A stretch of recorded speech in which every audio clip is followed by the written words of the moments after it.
Amirgadh police દ્વારા અવારનવાર ગુજરાતમાં લઈ જવાતા દારૂ કેફી દ્રવ્ય પકડવામાં આવે છે, ત્યારે વધુ એક ડાક પાર્સલ લખેલા કન્ટેનરમાં લઈ જવાતા દારૂને પકડી કાર્યવાહી કરી છે।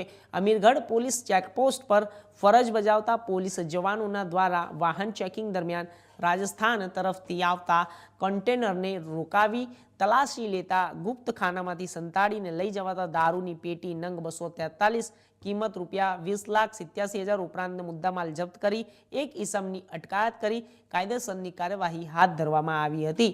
તો આપને જણાવી દઈએ કે જ્યારે અમીરગઢ પોલીસની એક મોટી કાર્યવાહી સામે આવી છે। 20.87 લાખ રૂપિયાનો એક ગાડીની અંદર છુપી રીતે લઈ જવામાં આવતા કન્ટેનરની અંદર દારૂની મોટી માત્રાની અંદર મોટો દારૂનો જથ્થો પકડાયો છે। આપને જણાવી દઈએ કે કન્ટેનરમાં લઈ જવાતો હતો દારૂ છુપી રીતે અમીરગઢ પોલીસ દ્વારા અવારનવાર ગુજરાતમાં લઈ જવાતા દારૂ કેફી દ્રવ્ય પકડવામાં આવે છે, ત્યારે વધુ એક ડાક પાર્સલ લખેલા કન્ટેનરમાં લઈ જવાતા દારૂને પકડી કાર્યવાહી કરી છે પોલીસે।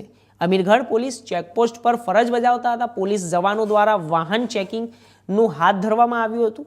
રાજસ્થાન તરફથી આવતા કન્ટેનરને રોકાવી તલાશી લેતા ગુપ્ત ખાનામાં સંતાડીને લઈ જવાતા દારૂની પેટી નંગ 243 ₹20,87,000નો મુદ્દામાલ જપ્ત કરી એક ઈસમની અટકાયત કરી કાયદેસરની કાર્યવાહી હાથ ધરવામાં આવી છે।